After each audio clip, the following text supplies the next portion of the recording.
Here we go. Doc, this is the first round of the National Science and Maths quiz representing the Bree girls. Your question for 3 points. Name the bacterium which is the most common indicator of water pollution by fecal matter. Okay, 3 points. Yes. I want 4 points. So I'll give the answer and then I'll explain. Hey. Help. Hey.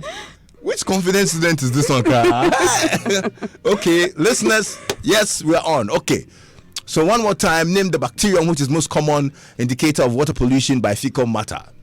Okay, so the bacterium is actually a group of different types of bacteria. Hey. They are known as Escherichia coli.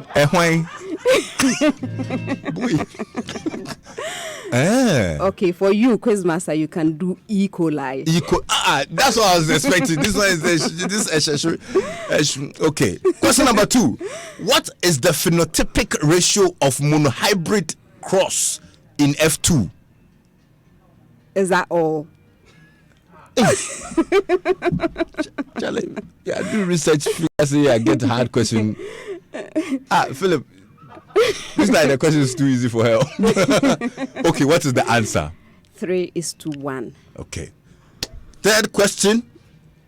Name the mechanistic steps associated with all free radical reactions. This one you get it. Really? Yes. Are you sure?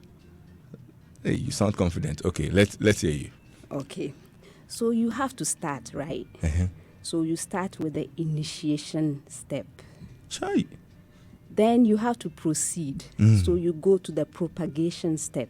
Hey. Then you have to end. So there's a termination step. It's okay. Yeah, 3 points. You no, I want the bonus. You want the bonus too. Last question. Riddle. I am computed from statistical data. I am a measure of central tendency. You can say I am an average. Mind you, there's nothing mean about me. You're not likely to find me midway when data is arranged in an increasing order. I am the data value that occurs most frequently.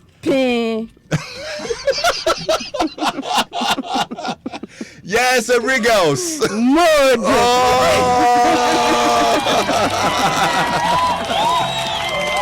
Awesome stuff here. Ladies and gentlemen, the winner of the National Science and Maths Quiz, the Joy FM edition, is Ebri Presek. Yay! Oh, where did the Presek come from? There's Marina Presek, Atenta Presek. Now there's Ebri Presek. Doug, really good to have you here, and I'm excited about this. How are you? I'm doing well, thank you. And I'm sure you've had an exciting run for the 2018 edition of the quiz. Oh, 2018 was just excellent. I enjoyed every bit of it. What was your highlight? What was the best moment for you?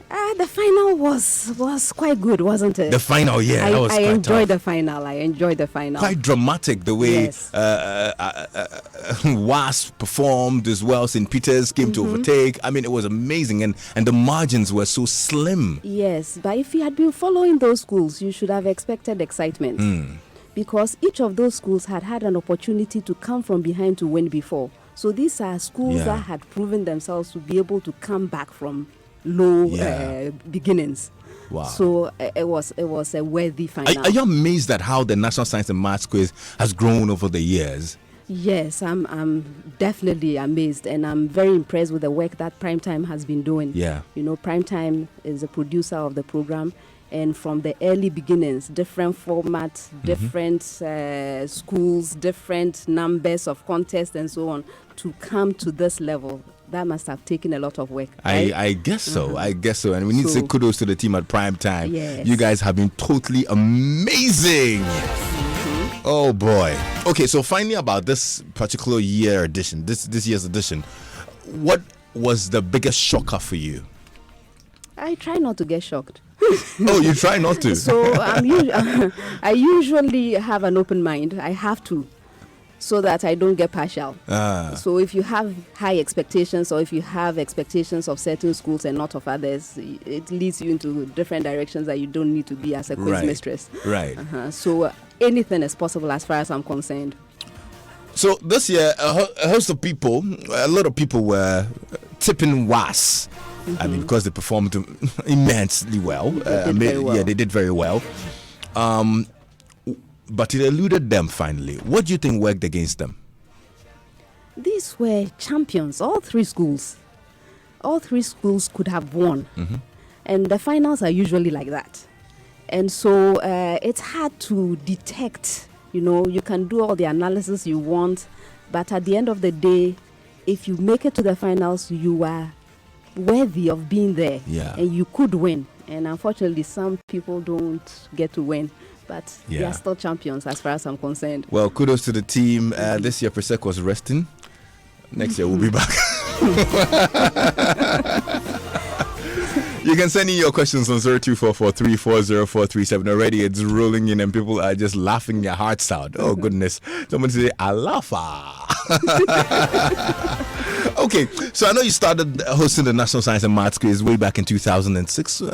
Probably over 12 years, around 12 years, right? Yes.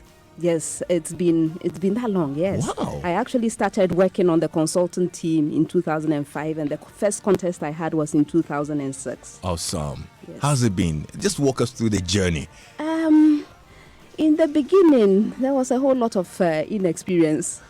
And people tell me they can't tell the difference. They watch the videos, they can't really tell. But I could tell. Okay. I was a mess. My first competition. What? Now that you watch the videos, I haven't watched my first competition, actually. Okay. But I remember the experience.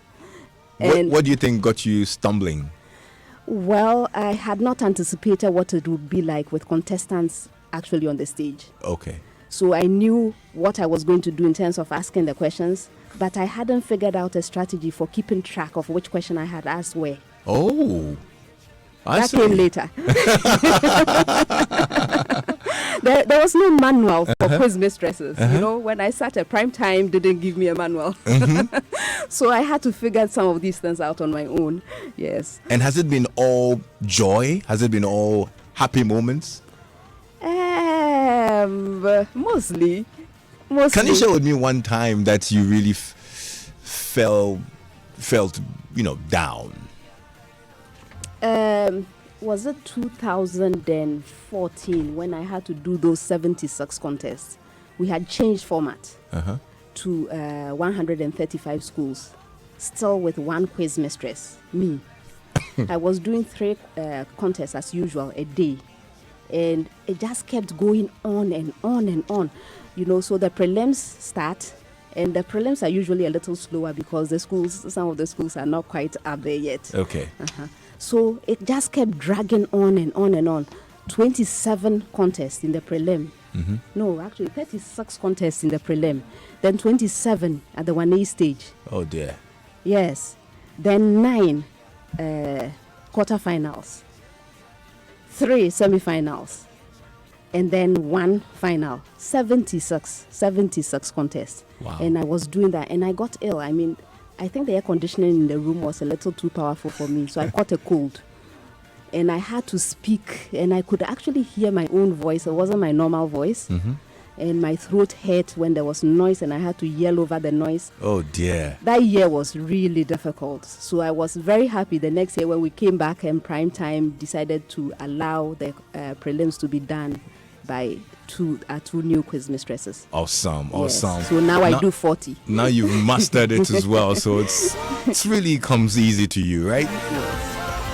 So apart from the schedule, the heavy schedule, which probably has been helped now, what is the worst part of it? There's no worst part of it as far as I can see. Really? Yeah, just getting it done. One part you don't particularly like? Frivolous challenges. I don't like those. Because every time we have a problem, let's say sometimes it's a problem with a question. This year I'm happy we didn't really have problems with questions. This year, nothing like that. But in the past, we would have a problem with a question and there would be a challenge. And it takes half an hour to resolve that. That is a break. Yeah. To resolve all this. And then sometimes it's a frivolous challenge. You can tell that there is no substance to it, and then teachers are yes, so that's a part that's not that fun. Life in the shoes of Dr. Kaufman here, Dr. Afa Kaufman, here on Joy 99.7 FM. Now, do the students amaze you? Yes, they do. Ah. Yes. So whenever you hear me saying things like "wow" on stage, you know it means that you've been awed. Yes, because some of the questions, especially the latter part of the competition, the questions are designed really to challenge. And so when a school or a contestant figures it out and start answering the questions in a certain way, it's amazing.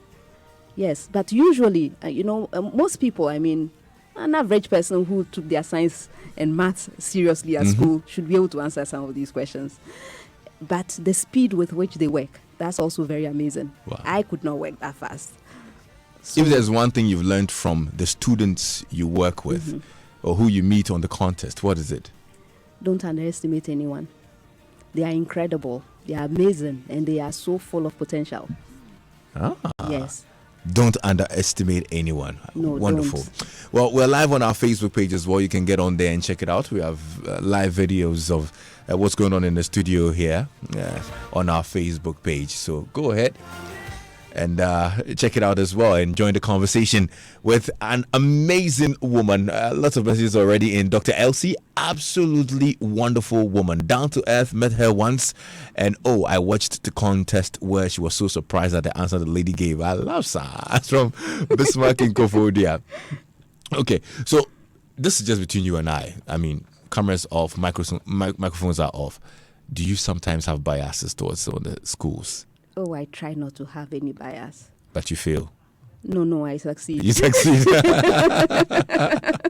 Because I'm very sure when every girls are on there and they're answering the questions and they're not getting them correct, how do you feel? But that's not just every girls. I'm so invested in these questions, you see. I've been saying this. For a standard competition like we had, the minimum number of questions we used was 5,096 questions. Oh, dear. 4 subject consultants set these questions. Then I am responsible for quality checks. Right? So I read every single one of these questions after we have moderated. And the moderation by itself with all the consultants present is quite an effort. And so when I get onto the stage, my objective is to bring each and every single question to life. It doesn't matter what school is sitting there as far as I'm concerned. Right. You see? Yeah. So when the schools are getting them wrongly, and I know how much effort went to each and every single one, that bothers me. If it's a Brie Girls, it will bother me. If it's not a Brie Girls, it still bothers me because I am so invested in these questions. So that's how it works. I get upset because they are not taking advantage of such beautiful questions. Yeah. Head on to the National Science and Maths Quiz. Have you hosted any radio or television program? No. I ask because you're such a delight to watch, honestly. You moderate the show with so much finesse and attitude. And I'm like, Did you pick that up along the line as well? Did you have to do something about it? Watch the videos and say, okay, well, I don't like the way I said this, I said that. Did you have to add a bit of style to it? I didn't go to any training school. I think we need to make that clear. There was no training school. But, before I started as quiz mistress, I had not watched the program. Oh, you hadn't? No, I hadn't. Interesting. And maybe that's a good thing because I might have tried very hard to be like Professor Dr. Adi, Professor Adi. Yes, yeah. or Eureka maybe. But because I wasn't watching, I could bring myself the way I was to it. Sometimes I watch the videos. I remember in the early days, prime time, Mr. Mensah Bonsu talked to me. He says, you are too hard on these people. They get it wrongly and you say wrong.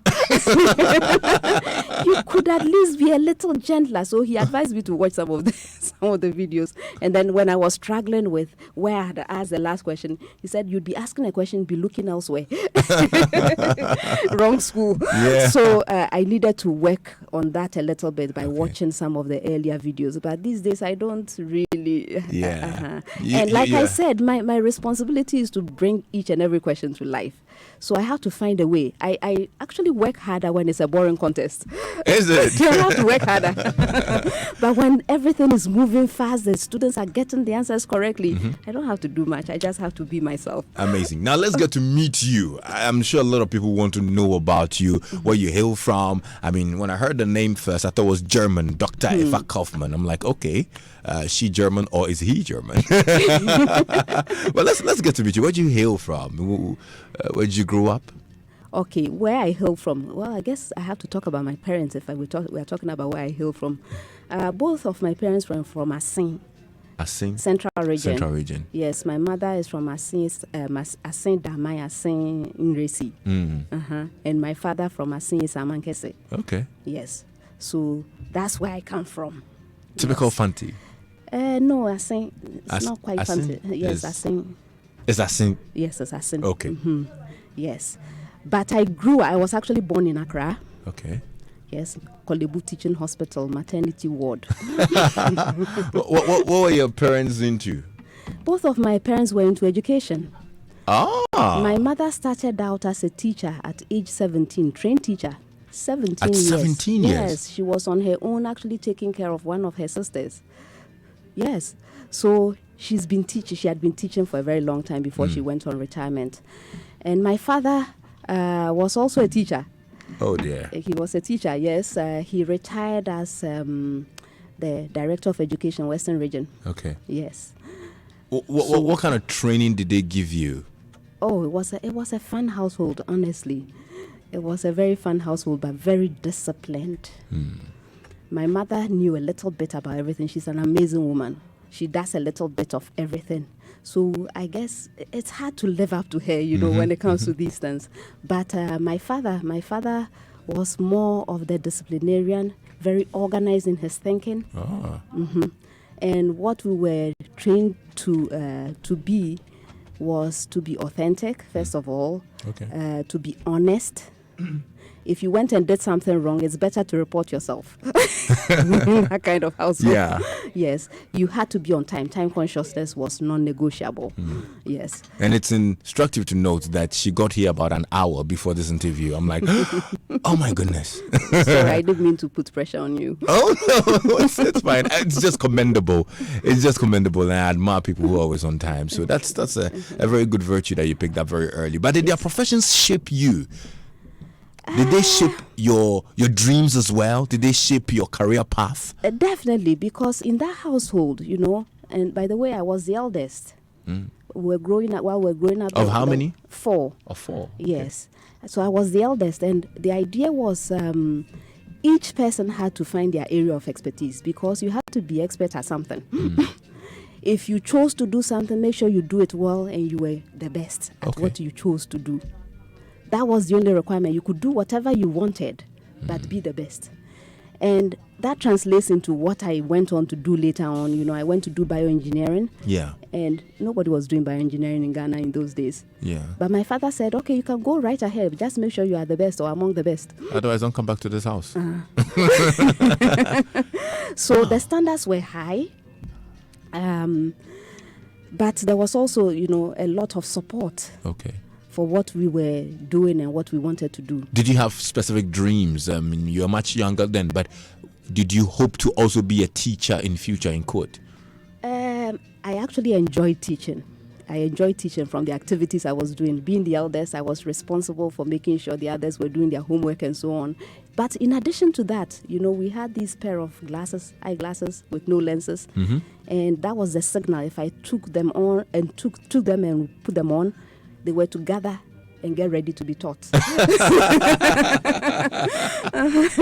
I started teaching very early. Okay. My younger siblings, not my sister, but my 2 brothers, I taught them how to write.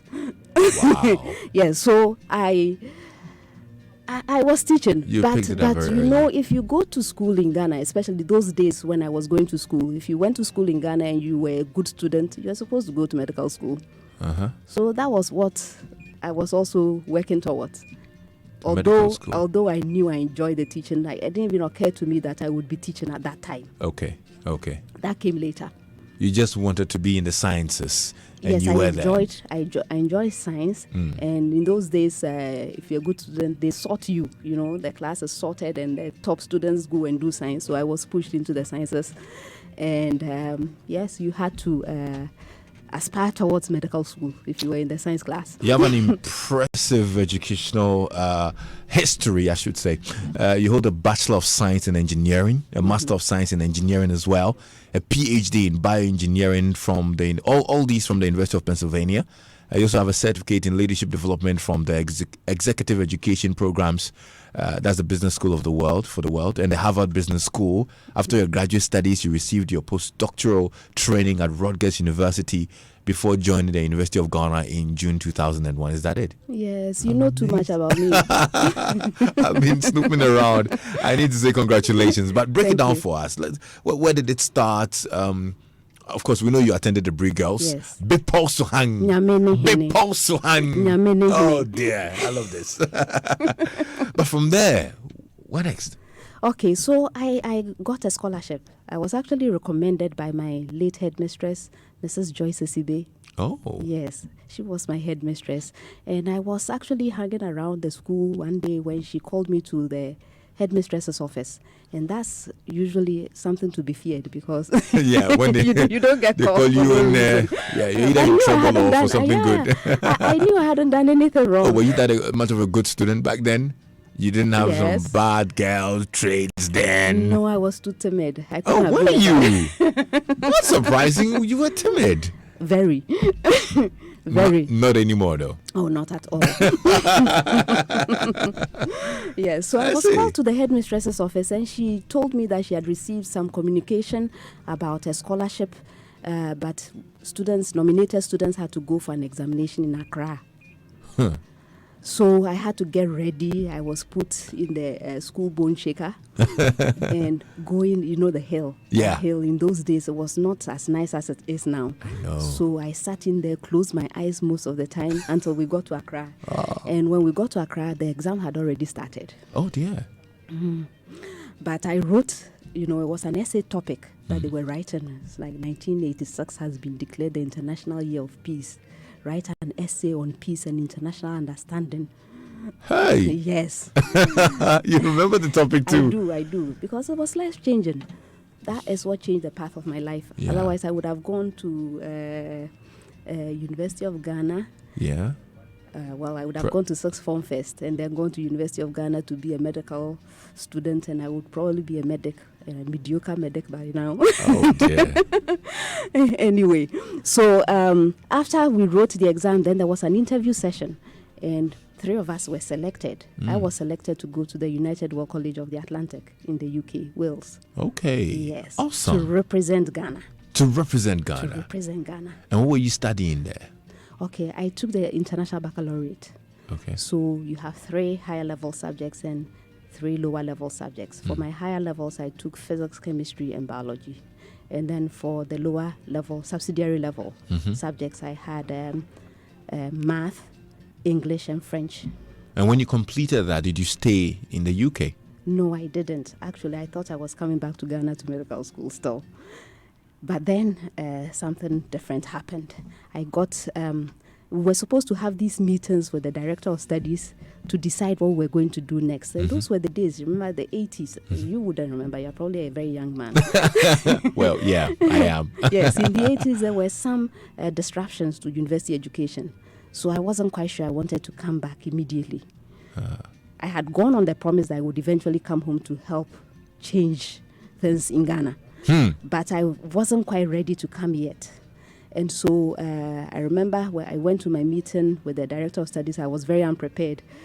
And I said, well, I'm supposed to go to Ghana, but there are problems there. I think I would want to do something else, but I didn't know what the something else was. So when I went back to the dormitory, then I met, this was an international school, so there are people from all over the place. I met one of my mates, Kali from the US, said, there are so many universities in the US. Why are you struggling? Tell them you want to go to the US. Oh, wow. So I went back to my meeting and I said, well, I'm thinking of going to the US. So I had to go meet the career counselors and try to figure out which university to go to. And I mentioned to them I need to go to medical school. So if the US doesn't allow you to go to medical school directly, what else could I do?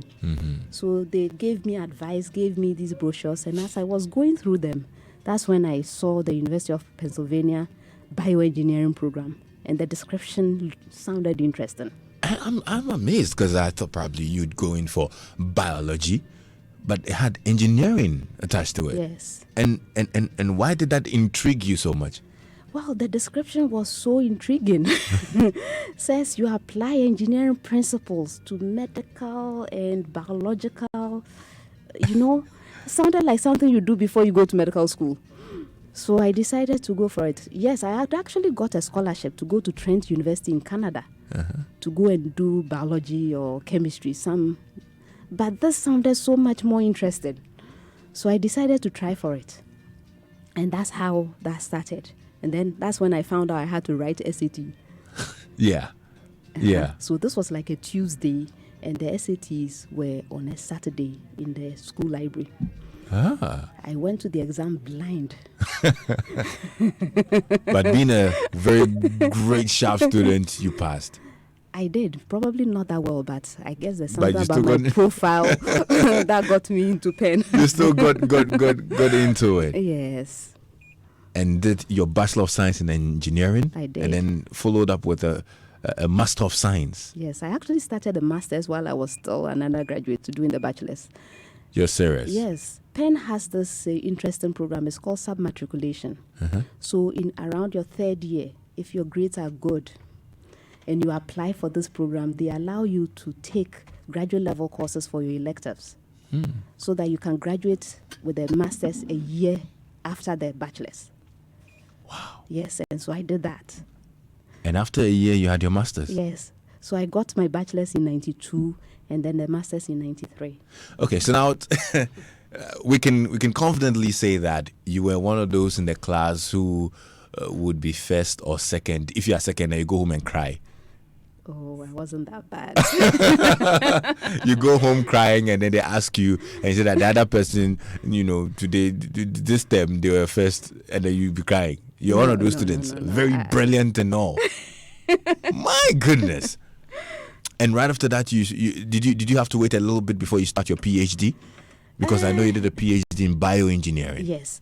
Okay, so again, I tried to do something else. I actually applied to Cambridge University and got admitted to Cambridge University, but I was looking for funding to go.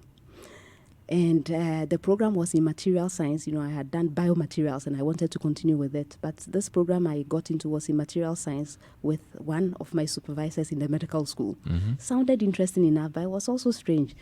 I had meanwhile, as an undergraduate student, I had already been working in the lab for a while. So my professor, my supervisor for my master's and then also for my final year project in undergraduate, I talked to him and he said, why do you want to go anywhere? We can keep you here.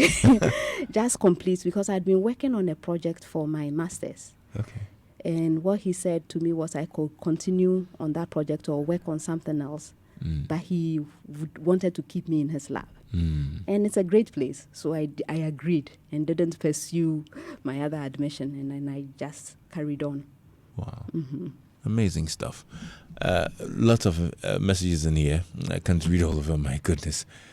Because it looks like all the schools who watched the science and math schools are tuned in for their pound of flesh. Oh, really? They want to ask me some questions. Efo Kofi Ntema says, kudos to your guest. She's such an amazing woman. The high standards she's brought to the program is just following in the footsteps of her predecessors, with Professor Rama setting the high standards from the very onset. There's no way to lower the standards. Congratulations to her. It's from Efo Kofi Ntema. Okay. Thanks for the quiz mistress. Bringing the quiz mistress to your studio. My concern was about the true or false question. Okay, we'll get to that part later. Okay, we'll get to those specific questions a bit later. But you have studied in Ghana, you studied in the UK, you studied in the US as well extensively. What do you think of our educational system here?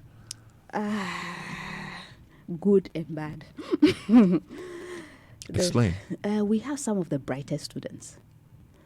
At the foundation level, where we need to understand or get the foundation material, the concepts, where a bit of the memorization, trying to understand things and then also to grasp things, we are probably okay, even though there are issues there as well.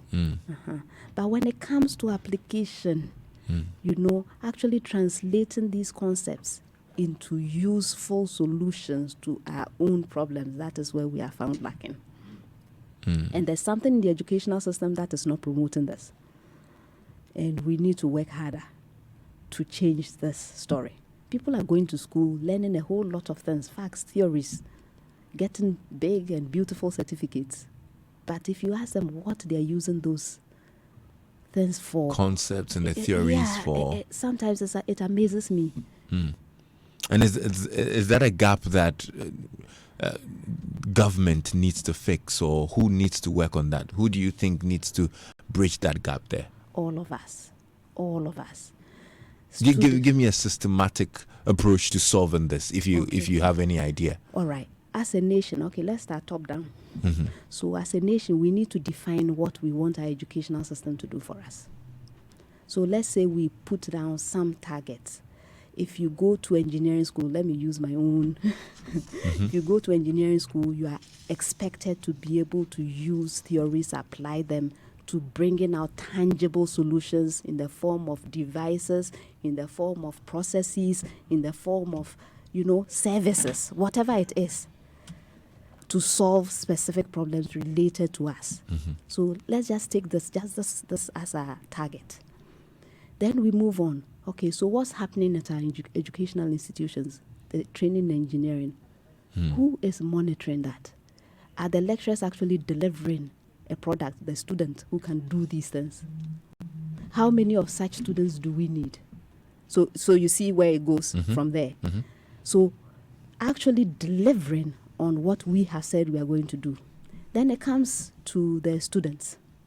If you know much is expected of you, you will not just come and sit in class, copy things, memorize them, and then spill them out at an exam.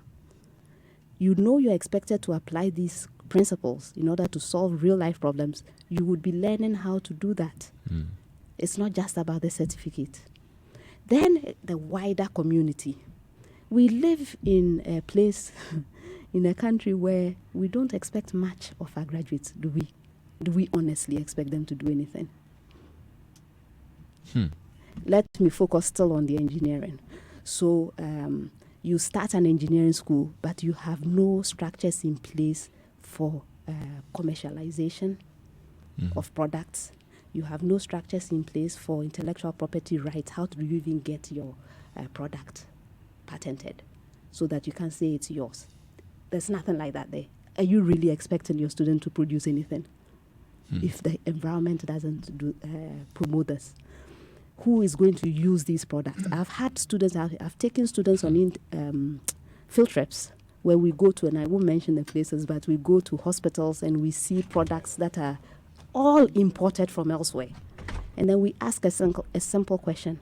If we started producing them, here, would you stop importing and then get ours? And nurses have told us point blank, no, you. How can you do it in Ghana here? Are you sure? We are sure of the things we import from elsewhere, but we can't be sure of the products you produce. So the general environment does not promote. Yes. So we have problems. We have problems, but we also have great potential. Is it something that can be fixed?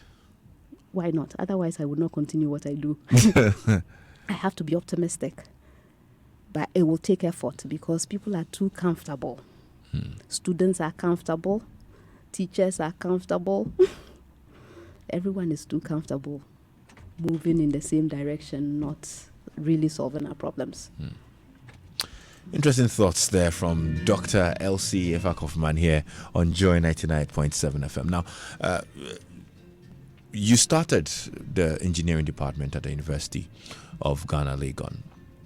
And, of course, like you said, the bioengineering looked very intriguing in the beginning. Now, was that a field that had gender disparities?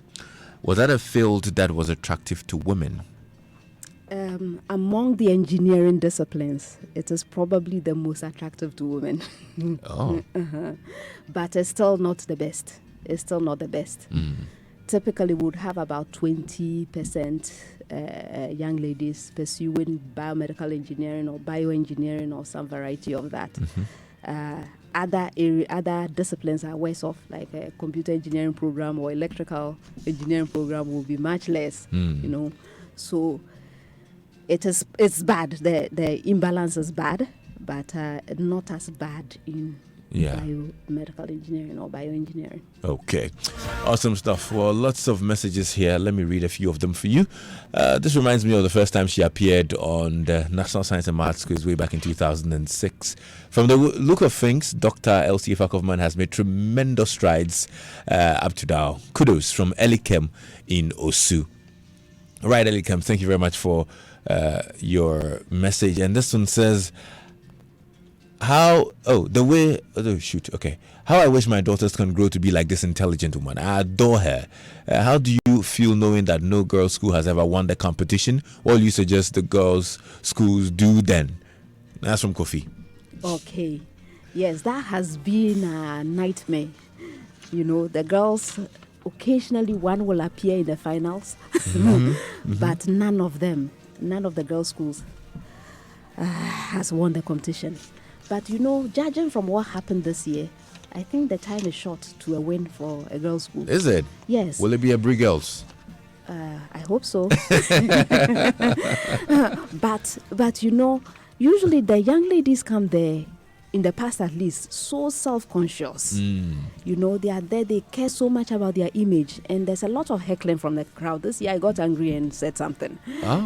Yes.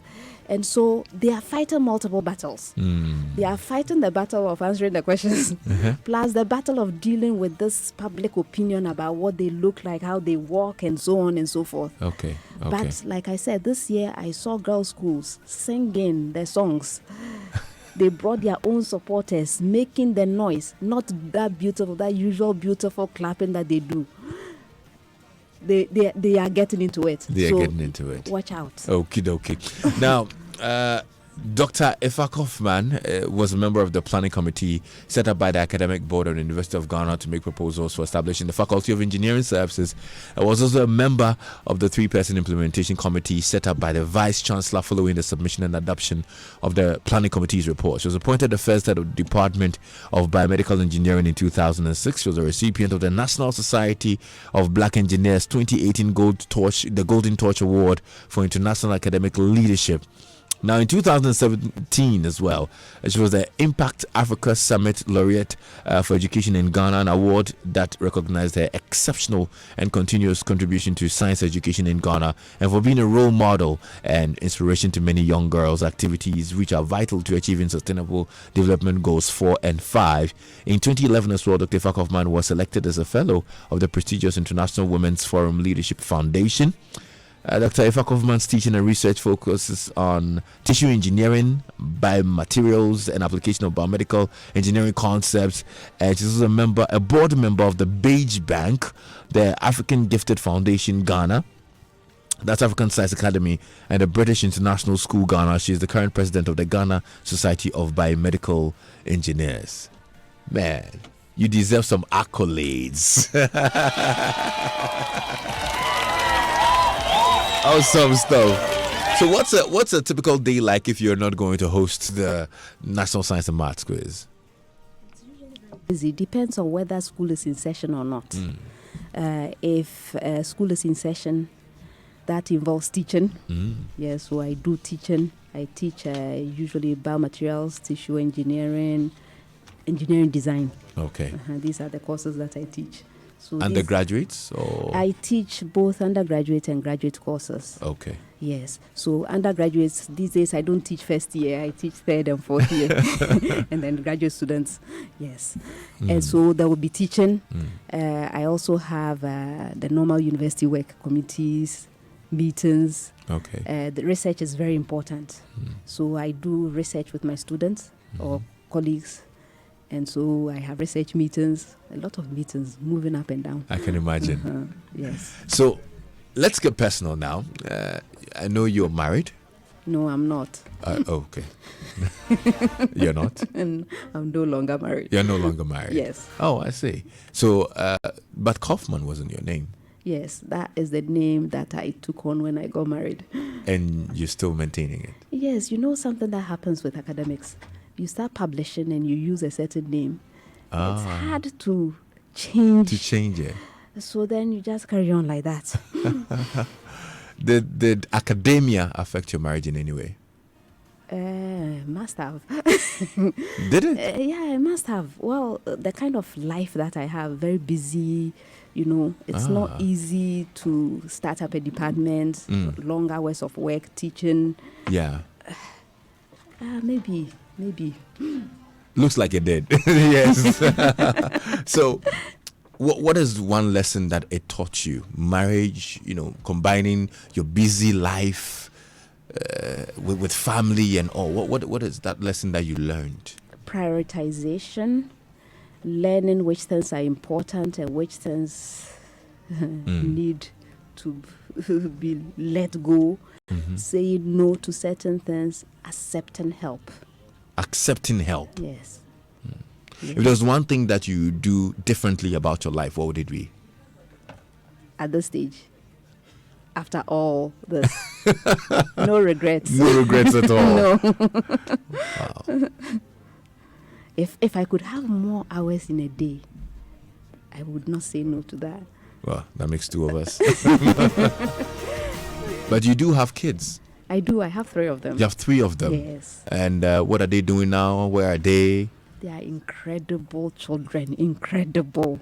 We should line them up to represent one school for the National Maths Quiz. They won't be interested. They won't be They interested. try so hard to be different from me. Is it? What are they doing now? Okay, so Maya is my eldest. Okay. She's a student at University of Pennsylvania also. Oh dear. So everybody has to go to Penn. No. She actually tried very hard not to go to Penn. She applied to other places. Her first choice, I think, was Columbia University. Okay. They put her on wait list. And then she got into Penn and she's like, but she went. Yeah. So she's studying psychology. She says she's interested in abnormal psychology. And she's such a sweet girl. If you saw her, but she wants Why to do... sweet girls can't study abnormal psychology? Well, Is that what you're there's saying? sort of terrible things that I suspect happens with that course. Yes. Okay. And she went to Abri Girls. Oh, she did. In 2014, she was the best overall science student with Abri Girls. Whoop, Yes. whoop. Wow. Yes. She got it from her mama. Yes, so that's Maya. Okay. The second one is Davis. Okay. Davis is at the University of Ghana. She's finished first year. She's studying economics, mathematics, and statistics. Awesome. Yes. And she, you see, so she did something different. She didn't do science, Yeah. not at all. She was a general arts student, and she also went to Abri Girls. In 2017, she was their best overall general arts student. Oh my goodness. This Yes. is lovely family. Wow. Yes, I'm very proud of them. Now you're setting the standards so high, and I'm sure the last one is going to be like, okay. Oh, so the last one is Kofi. Kofi just finished BEC. Okay. So I've been joking that I need to send him to Abri Girls. What do you think? He's definitely going to be in Presec. He has to be in Presec. No. So he should go to Abri Girls, do business or something different, visual arts, and then be the best overall there. Then I'll have a perfect record. Oh, Yes. amazing stuff. But Good stuff. they are very great children. I mean, I couldn't have asked for better. Awesome. Tons of messages. I wish I could read all of them. Listen to this.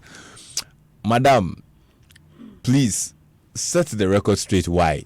We at Disco Boys never took your bag, right? Make we settle that score for here, no. And that's from Derek in Texas. So he's asking he's asking that you set the record straight. Do you know who took your bag? No, I don't. If You I don't. did, I would have gone to claim But my you bag by suspect- now. you I don't suspect- suspect anyone. It's at Disco Boys. I don't suspect anyone. I don't suspect anyone. At this boys, this are the day your neck until you produce. So you didn't find the bag? No, I didn't. Oh, so that's why this year you took a paper bag. Oh, yeah. You took a paper bag and a policeman. Prime Time did well. I hear even now when you're going anywhere, I don't even take bag. Did you bring a bag to the studio? Oh, I have a bag here. But you know, now I'm a lot wiser. I remove all sorts of things from my bag before I move out. Oh, I see. Oh, yeah. So what do you do for fun? Do you do anything for fun? How do you relax? I enjoy reading. I like sports, not participating in the sports, watching the sports. Which of the sports do you like? Oh, which ones don't I like? But I like soccer. Oh. Football. Football. I like American football. Okay. I like, what is it called? Tennis. Tennis, okay. Mm-hmm. Which football team do you support? Oh, don't ask. Don't ask. I don't need to support any specific team. I have. You're not proud of the team you support? Is that it? The national team, you see. You see where the problem.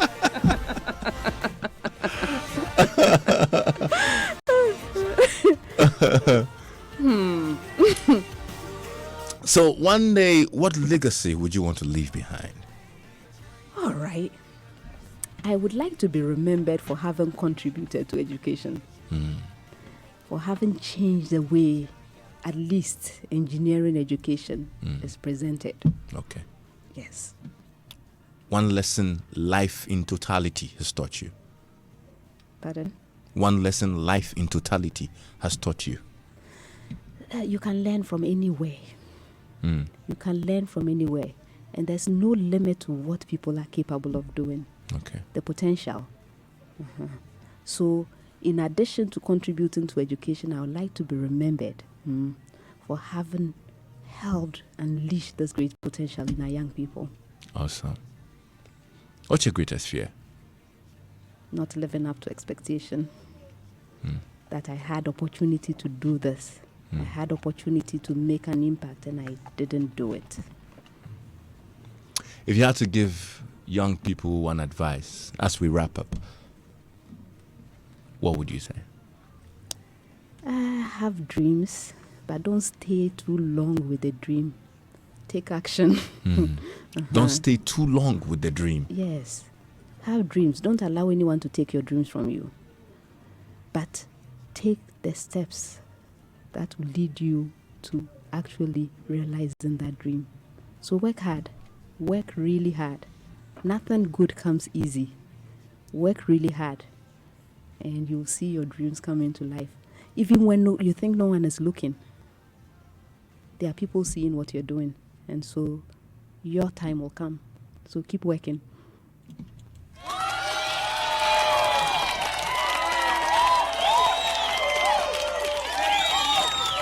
Dr. Elsie Effa Kaufman, representing Every Girls. At the end of the contests, you scored 9 points. Presec scored 72. Hey, no. This one I'm challenging. Thank you very, very much. It's been great spending time with you here on Personality Profile. You're amazing. Thank You're you very amazing. much. And, Thank you for having Ghana me. really adores you. I got to be honest with you. Thank you for having me. Awesome. Thank you to my brother Kofi Yankee as well and the team at Prime Time. You guys have been amazing. This year was amazing. We're looking forward to another wonderful one next year. Thanks to my team, Adam Naite, Philip Nye, and Abeku Sankofi. My name is Louis Kwame Sichama. Call me Lexus Bill. This has been Personality Profile on Joy FM. I'm on your radio tomorrow at 2 o'clock for another edition of Drive Time on Joy. Have a great evening. Go out there and be in the Hall of Fame. You can be a champion. You can be a best. You can be Dr. Effa Kaufman.